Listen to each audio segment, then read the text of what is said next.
SABC, together with the Department of Justice and Constitutional Development, bring you the final verdict.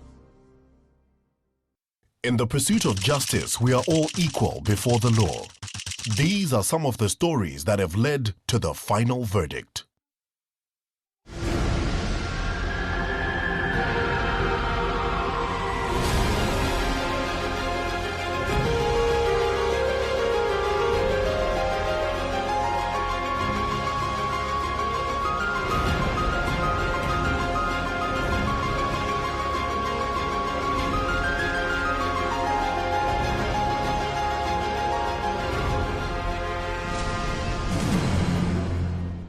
In some rape cases, the victim is lured by one person and then raped by another. This can make for a difficult case, as the state attempts to bring not only the actual rapists to justice, but to ensure that the accomplice, though not directly involved in the physical act, is also found guilty of rape for aiding and encouraging the rape to take place. The legal requirements for somebody to be found guilty as an accomplice in South African criminal law is that there must be an actual perpetrator of the crime, and the person must be the one that assisted in the perpetration of that crime. It's not necessary that the other person be convicted and sentenced. An accomplice can, on his own or her own, be convicted and sentenced.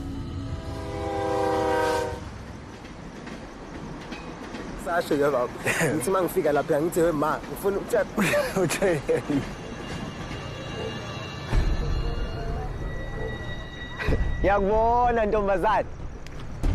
Kanti ujahe kuphi ma? Yini ungazobloma nathi nje kancane? Oh. Ngulaba canga ukuthi babhetele kunami. Xa uthi ngcono. Asakwazi nokubingelela lokho. Siyani. Amba. Sure.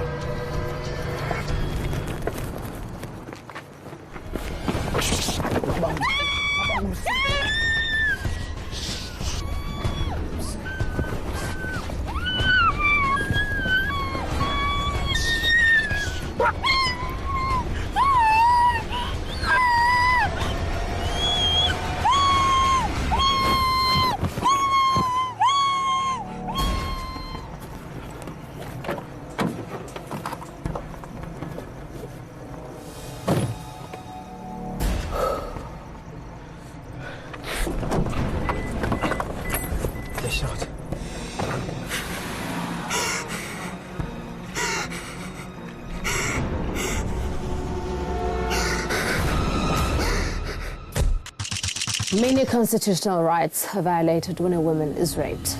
They've been discriminated on the basis of their gender and sex. The right to human dignity. Obviously, your dignity is going to be infringed. Another right would be the right to freedom and security of person, which a woman is entitled to have, and which includes the right to be free from all forms of violence, and also the right to bodily integrity and psychological integrity, which means that the right to have control over your body.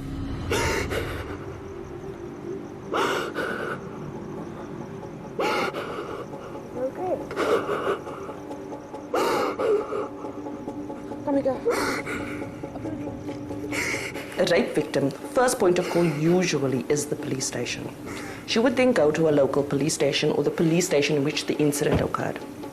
The police would then, once she notifies them that she is a victim of a rape, they would cease to take any further information in the general room. They're expected to escort her to a private room, or if the police station has a trauma room, to keep her there. They call it a trauma or comfort room. An initial statement is then taken by the police. The initial statement is just to cover when, where, how. Just to assess that if there is a crime scene, that the police would need to attend to that crime scene immediately so that evidence isn't lost in that process. What the police at the police station then do is they call up the Specialized Sexual Offences Unit.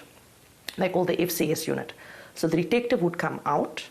They would then bring the victim directly to the Tutu Zela. Once the victim gets here, we have a rape crisis. on our premises as well. So Rape Crisis would then do a trauma containment process with the victim. This is just to ensure or to ascertain that the victim is prepared and mentally able to proceed at that point with the medical part of it. The Tutu Zela care centers were established by the NPA's Sexual Offences and Community Affairs Unit as a response to the urgent need for an integrated strategy of support for rape victims.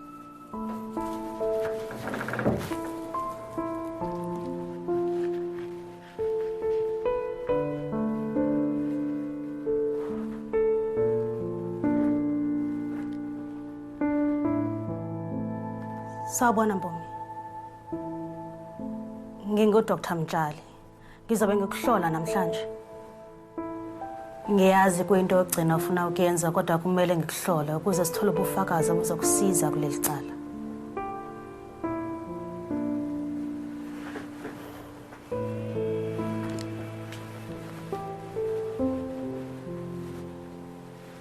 Mpumi. Ngidinga ukwazi ukuthi ugezile yini ngaphambi kokuthi uze la.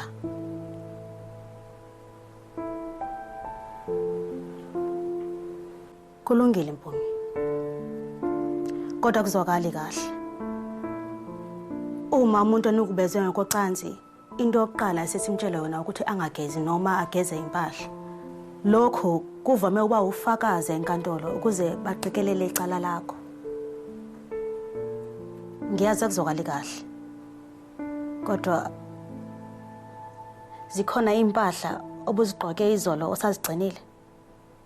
Okangaphansi mhlawumbe. Cishe ngazilahla kodwa udadewethu ungitshela ukuthi amaphoyisa azozidinga njengobufakazi.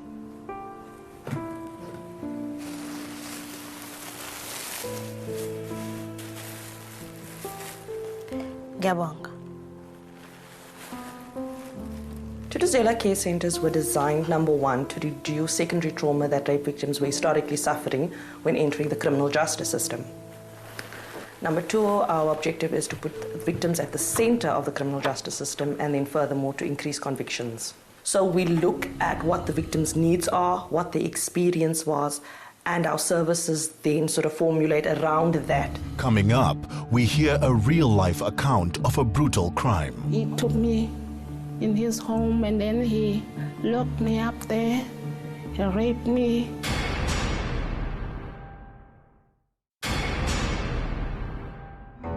In our law, an accomplice is not a perpetrator or a co-perpetrator.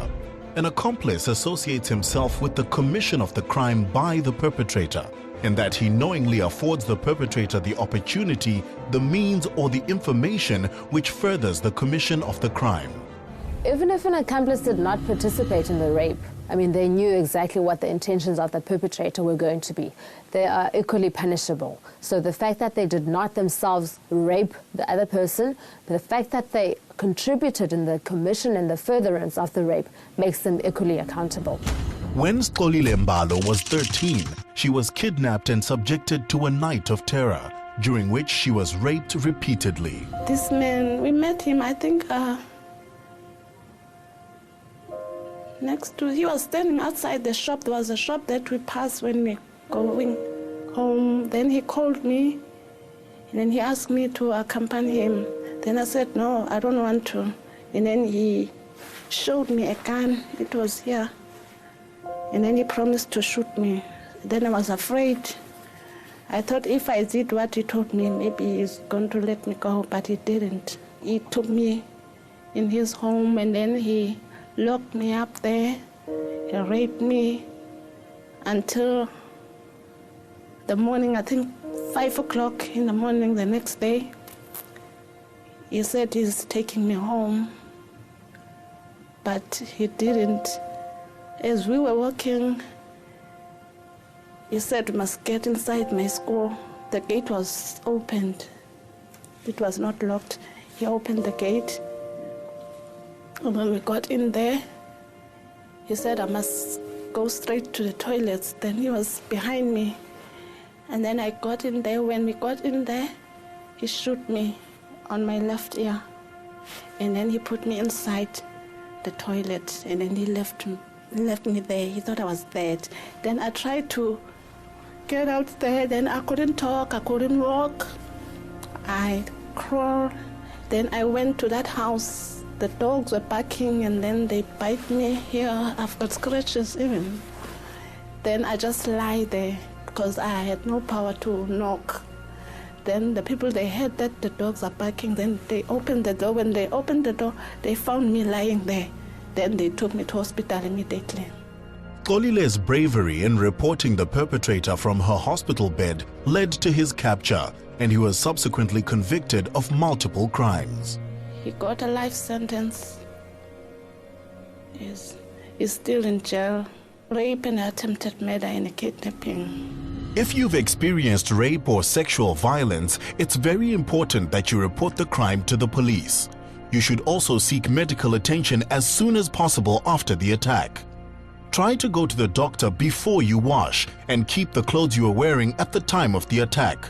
This will assist the police to gather evidence for the trial.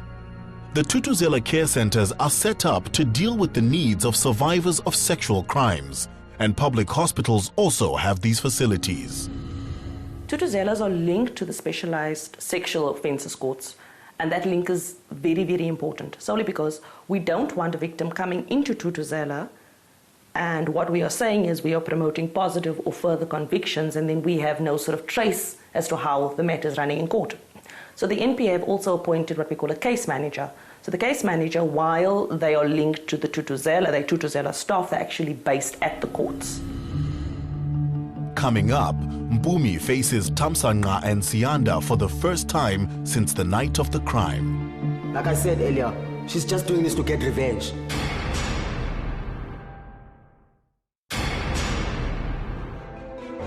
Thamsanqa and Sianda were brought to trial as co-accused at the Regional Magistrates Court for the brutal sexual attack on Mpumi. Dr. Mjali, please tell the court what position you hold at Tutu Zela Care Center. I run the trauma counseling unit. I'm also the medical doctor at the center. Have you dealt with many cases similar in nature to the one set before the court today? Yes, unfortunately, I've dealt with hundreds, if not thousands, of similar cases to this one. Your Worship, I would like to bring the court's attention to the photographs marked as exhibits A to H. Doctor, can you describe to the court what you see in these photos? These are the photos that I took during my examination of Ms. Radebe. The photos show bruising on her arms, her waist, and on her legs. It also shows some soft tissue injuries on her face, her cheek, her neck, and on her mouth. The medical report... Exhibit J, Your Worship. In Exhibit J, we also see that Ms. Radebe had been inflicted with internal injuries surrounding her vaginal and anal areas. So, in your expert opinion, do the injuries seen in these photos and in medical report correspond with the complainant's version of events? Yes.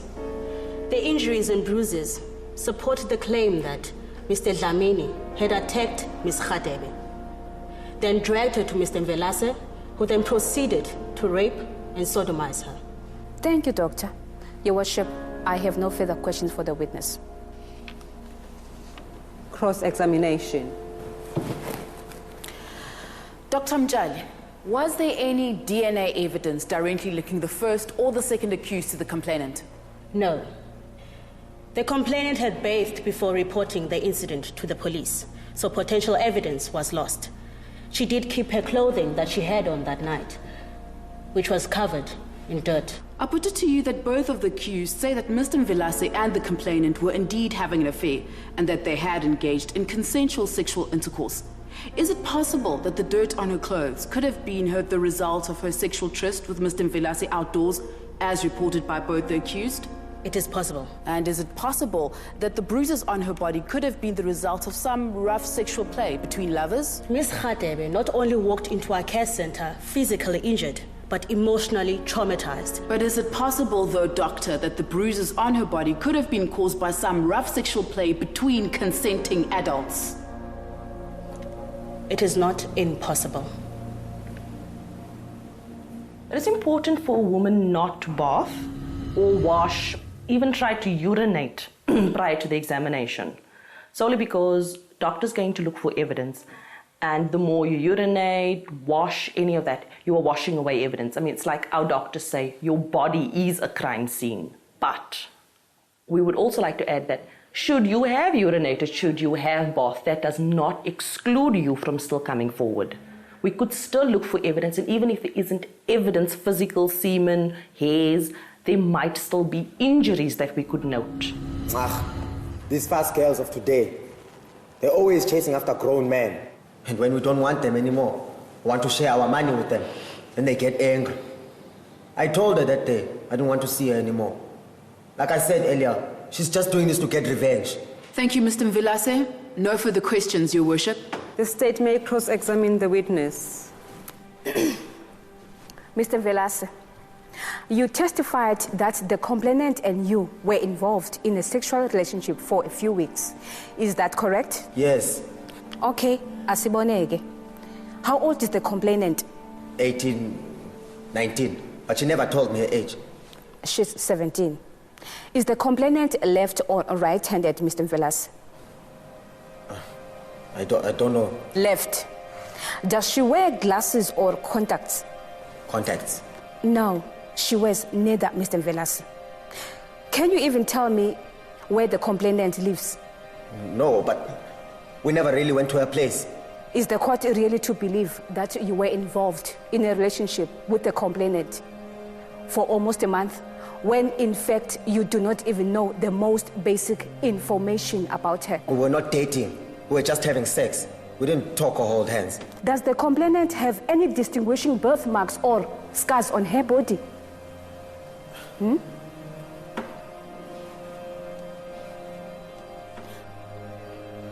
For the record, the accused has not answered the question.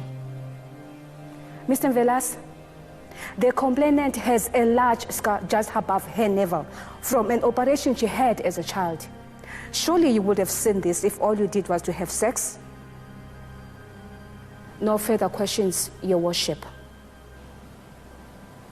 The prosecution's evidence can actually be discredited in a rape case if the evidence is presented in an inconsistent fashion, if the evidence is contradictory, if the witnesses are failing to answer critical questions, and if the evidence proves not to be trustworthy in material respects.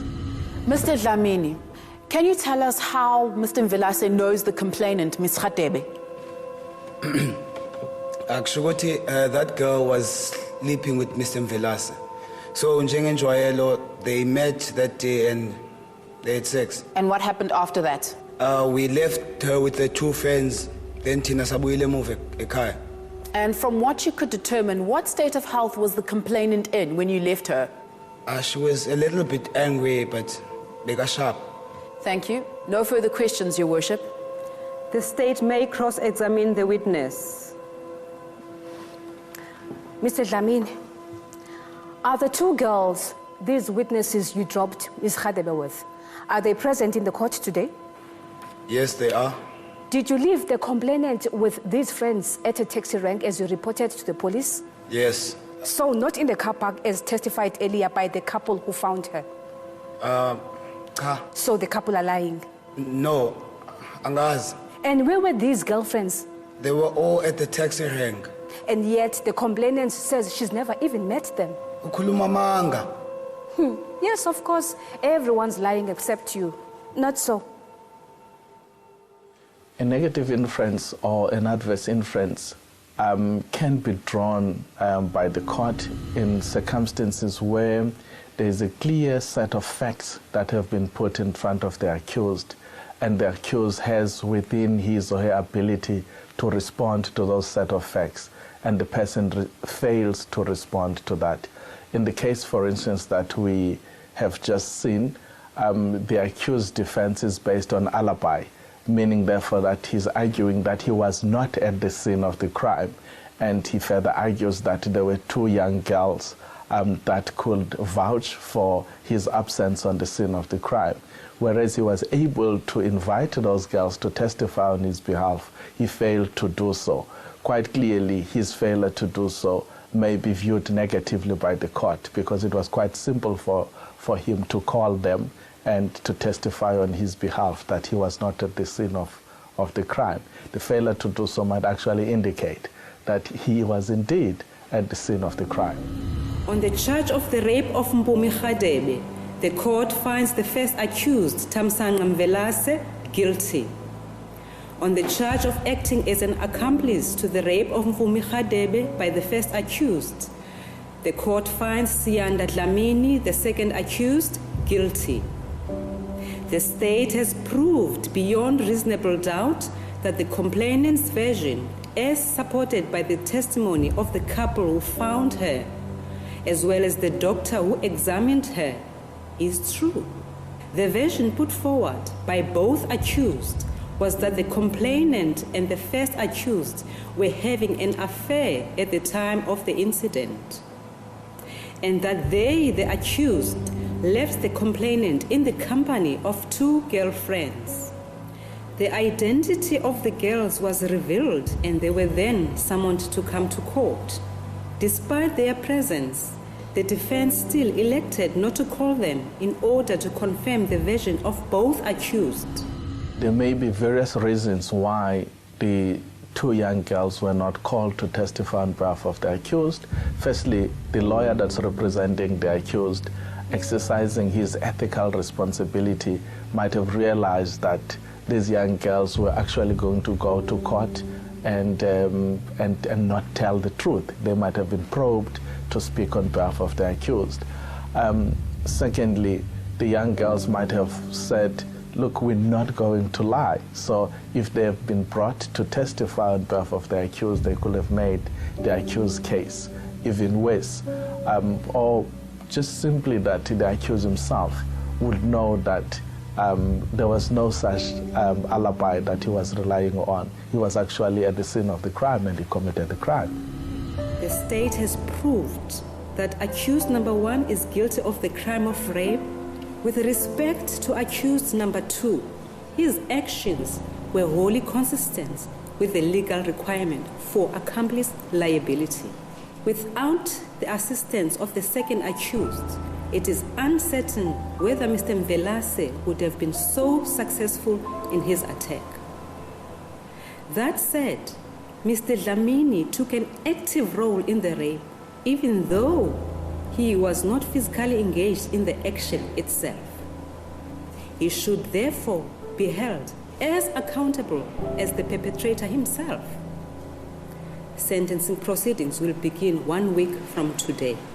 Clearly, punishment can be the same between the actual perpetrator and an accomplice, but it does not necessarily have to be so, and because each case stands on its own facts.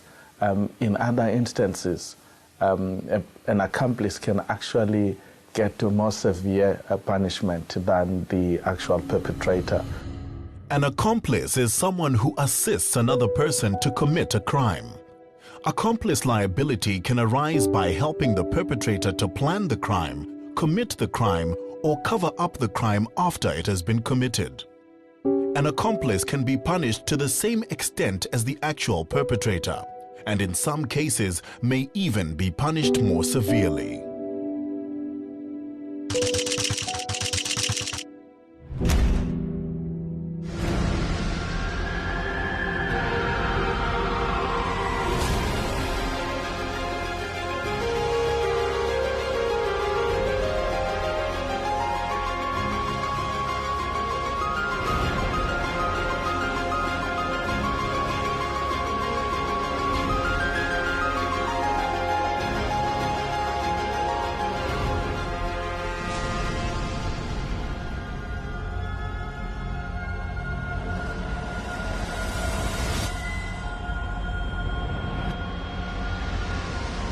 The final verdict was brought to you by SABC together with the Department of Justice and Constitutional Development.